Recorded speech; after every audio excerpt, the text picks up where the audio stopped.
अपने पति रमेश और 2 छोटे छोटे बच्चों के साथ एक गांव में रहती थी। गीता का पति मजदूरी का काम किया करता था। वो लोग बहुत ही गरीबी की हालत में रहते थे। बहुत मुश्किल से 2 वक्त का खाना मिल पाता था। उसके अलावा किसी चीज पर खर्च करने के लिए उनके पास पैसे नहीं थे।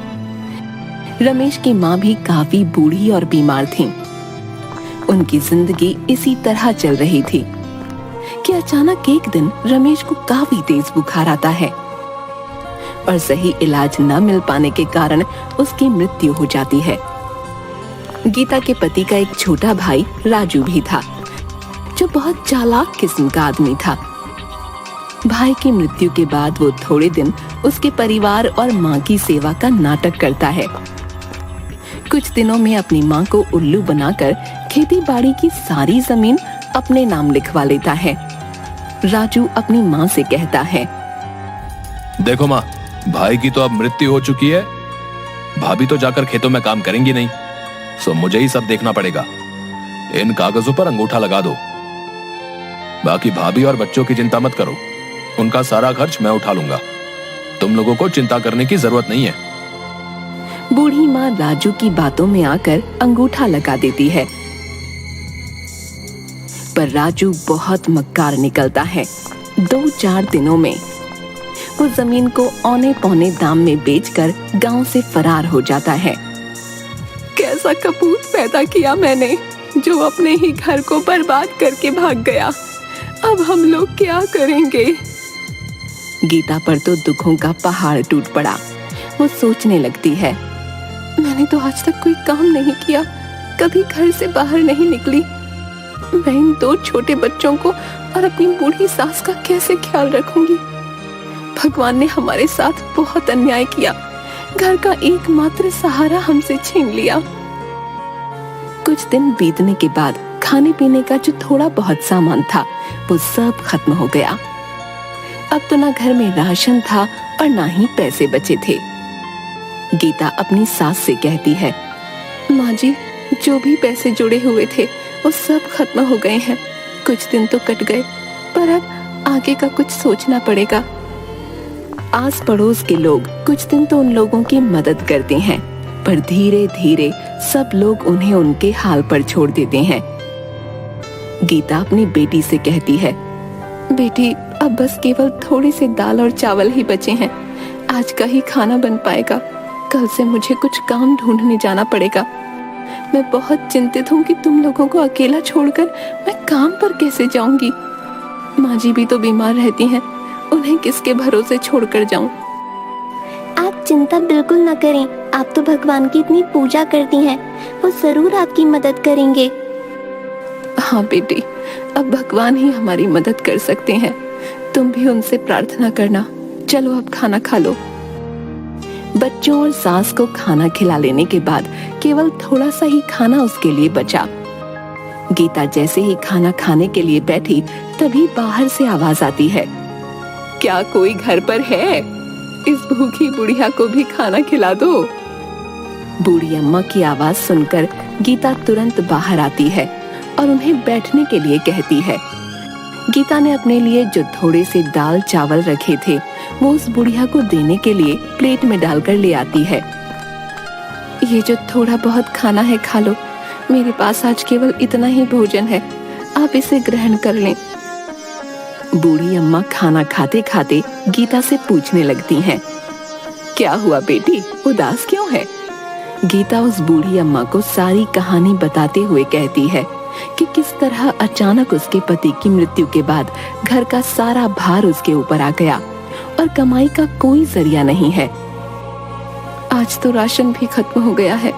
मुझे समझ नहीं आ रहा कि अपने छोटे छोटे बच्चों और बूढ़ी सास को छोड़कर कैसे बाहर काम पर जाऊं, और यदि काम नहीं किया तो इनके लिए खाना कहां से लाऊंगी? बूढ़ी अम्मा गीता की सारी बातें सुनकर उससे कहती है, तुमने ये जो दाल चावल बनाए थे इनमें बहुत ही स्वाद था।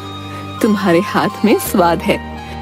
घर के बाहर ही तुम दाल चावल का ठेला क्यों नहीं लगा लेती, जिससे तुम्हें घर छोड़कर कहीं जाना भी नहीं पड़ेगा और तुम्हारी कमाई का जरिया भी बन जाएगा। मैं तुम्हें एक नमक का पैकेट देती हूँ, ये एक जादुई नमक है।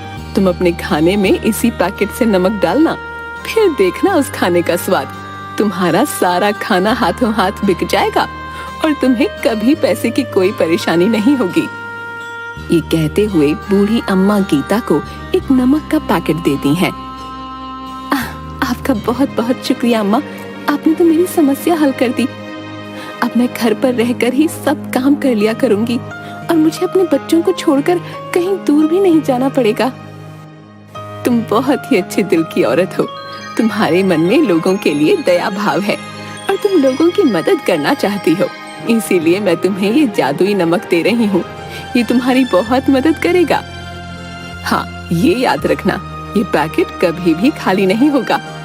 बस तुम इसे एक जगह संभाल कर रख देना और हमेशा खाने में नमक इसी में से डालना। भगवान तुम्हारा भला करेंगे। ये कहते हुए वो बूढ़ी अम्मा वहाँ से चली जाती हैं। गीता अगले ही दिन भगवान का नाम लेकर खाना बनाने का काम शुरू करती है। पहले दिन वो दाल चावल ही बनाती है और उसमें वही जादुई नमक डालती है। वो अपने आसपास के सभी घरों में कहलवा देती है कि आज से वो दाल चावल बनाकर बेचने का काम शुरू कर रही है। जिसे भी दाल चावल लेने हो वो उससे खरीद सकता है। पहले ही दिन कुछ लोग गीता से दाल चावल खरीद कर खाते हैं तो उसके दाल चावल के स्वाद से वो लोग बहुत खुश होते हैं। गीता बहन, वाह क्या बात है, ये दाल चावल तो बहुत ही स्वादिष्ट है? हम भी रोज घर में दाल चावल बनाते हैं, परंतु ऐसा स्वाद तो कभी भी नहीं आया भाई। हाँ भाई, ऐसे दाल चावल ना गुड्डू की माँ जो है 100 साल लगा कर भी नहीं बना पाएगी, बता रहा हूँ। स्वाद आ गया भाई सच में। हाँ,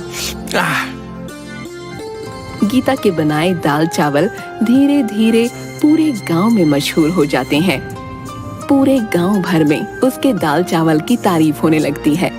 उस जादुई नमक के स्वाद ने अपना जादू चला दिया और गीता के बनाए दाल चावल गांव भर में मशहूर हो गए। अब गीता जितना भी खाना बनाती वो हाथों हाथ बिक जाता। गीता की अच्छी खासी कमाई होने लगी और उसके पास पैसे भी जुड़ने लगे। गीता अपनी सास से कहती है, माँ जी, हमारे बनाए दाल चावल पूरे गांव भर में सबको पसंद आ रहे हैं और रोजाना ग्राहक बढ़ते ही जा रहे हैं। अब हमारे घर में पैसे की कोई कमी नहीं है। मैं सोच रही हूँ क्यों ना मैं अपने साथ काम करने के लिए एक नौकर को रख लूं और हम दाल चावल के साथ साथ सब्जी और रोटी भी बनाकर बेचेंगे, जिससे कि हमारी कमाई और बढ़ेगी। हाँ हाँ, क्यों नहीं बेटी, तुम इतने मन से और साफ सफाई से खाना बनाती हो तो खाने में तो स्वाद आएगा ही। तुम इसी तरह मेहनत करती रहो, भगवान तुम्हें सफलता देंगे। बस फिर क्या था, गीता अगले ही दिन से मुन्ना नाम के एक लड़के को अपने साथ काम करने के लिए रख लेती है। खाना तो गीता ही बनाती थी, जिसमें वो जादुई नमक डालती, परंतु खाना परोसना, ग्राहकों से पैसे लेना और उन्हें खाना डाल कर देना, ये सब काम के लिए उसने मुन्ना को रख लिया। मुन्ना काफी गरीब था और चालाक भी। जब उसने देखा कि गीता का बनाया हुआ खाना इतना बिकता है तो वो सोचने लगा, क्यों ना मैं भी किसी तरह खाना बनाकर अपना अलग ठेला लगा लूं। यहाँ नौकरी करते तो मुझे 4 पैसे ही मिलने वाले हैं, परंतु अपने ठेले से मुझे अच्छी कमाई हो जाएगी। मुन्ना अपने दोस्त से कहता है, अरे यार, ये दिन भर की नौकरी करने के बाद मेरे हाथ में तो कुछ भी नहीं आता। इतनी कम तनख्वाह में भी भला गुजारा होता है क्या है? मैं सोच रहा हूँ जब गीता औरत होकर इतना कमा सकती है तो मैं क्यों नहीं, मैं भी अलग ठेला लगा लूंगा। जब इस काम में इतनी कमाई है तो मैं अलग से ठेला लगाकर ज्यादा मुनाफा क्यों ना कमाऊं भाई, है? कब तक उस गीता का नौकर बना रहूंगा? पर भाई, ठेला चलाने के लिए तुम्हें गीता जैसा स्वादिष्ट खाना भी तो बनाना होगा कि नहीं, है? अभी तुम कुछ दिन उसे देख देख कर उसके जैसा खाना बनाना सीख लो, तभी नौकरी छोड़ना। हाँ, ये तो तू बिल्कुल ठीक कह रहा है। उसके जैसा स्वादिष्ट खाना बनाऊंगा तभी तो मुनाफा होगा। मुन्ना सोचने लगता है, गीता खाने में ऐसा क्या डालती है जिससे उसके खाने का स्वाद इतना बढ़ जाता है? ये बात पता करनी पड़ेगी। यदि मेरा खाना गीता के खाने की तरह स्वाद बनेगा तभी तो बिकेगा। एक दिन छुपकर मुन्ना गीता को खाना बनाते हुए देखता है वो बहुत ध्यान से देख रहा था कि गीता ने कोई खास मसाले नहीं डाले, बस एक डिब्बे में से नमक निकाल कर खाने में डाला। मुन्ना सोच में पड़ जाता है। बस केवल नमक मिलाने से खाने में इतना अनोखा स्वाद कैसे आ जाता है? हो ना हो इसी नमक में कोई खास बात है। यदि मैं इसका नमक का पैकेट चुरा लूं, तो मैं भी इससे जो खाना बनाऊंगा उसमें वैसा ही स्वाद आएगा जैसा कि गीता के खाने में आता है। बस फिर क्या था, मुन्ना लालच में आकर गीता का नमक चुरा लेता है और चुपचाप उसे अपने घर ले जाता है।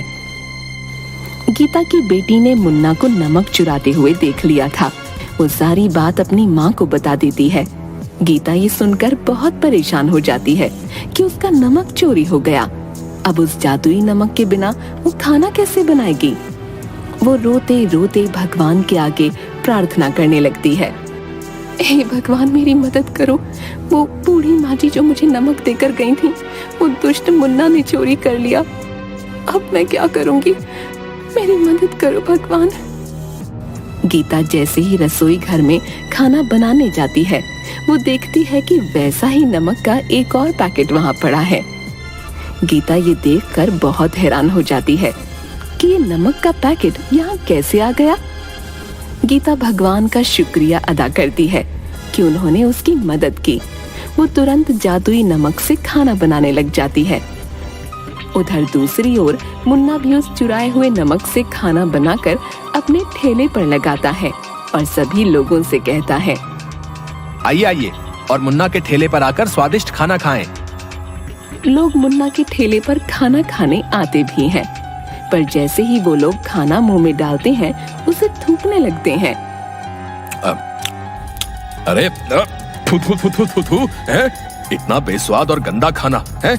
इसमें तुमने नमक मसाले डाले हैं या जहर डाला भाई? हैं? थू थू थू थू थू थू। हमारे सारे पैसे बर्बाद कर दिए। ये खाना तो कोई जानवर भी नहीं खाएगा। लाओ हमारे पैसे वापस करो। सभी लोग मुन्ना को भला बुरा कहने लगते हैं और अपने पैसे वापस लेकर वहाँ से चले जाते हैं। वो बहुत दुखी होता है कि उसने तो पैसे उधार लेकर बहुत सारा खाना बना लिया था, परंतु सारा खाना बर्बाद हो गया, जिससे उसका बहुत नुकसान हुआ। अगले दिन मुन्ना रोते हुए गीता से माफी मांगने जाता है। उसे समझ में आ गया था कि एक भली औरत के साथ बुरा करने और चोरी करने का अंजाम उसे मिल गया है। वो गीता के आगे हाथ जोड़ते हुए कहता है, गीता बहन, मुझे माफ कर दो। मैंने तुम्हारा जादुई नमक चुराकर फायदा कमाने की सोची, परंतु मैं ये भूल गया कि जादुई चीज तो उसी व्यक्ति के यहाँ काम करती है जिसे वो दी जाती है। मैंने लालच में अंधे होकर तुम्हारा जादुई नमक चुरा लिया। मुझे माफ कर दो और मुझे अपने पास दोबारा काम पर रख लो। मैंने तुम्हारे यहाँ नौकरी छोड़कर बहुत बुरा किया। मेरे छोटे छोटे बच्चे भूखे मर जाएंगे। मुझ पर दया करो।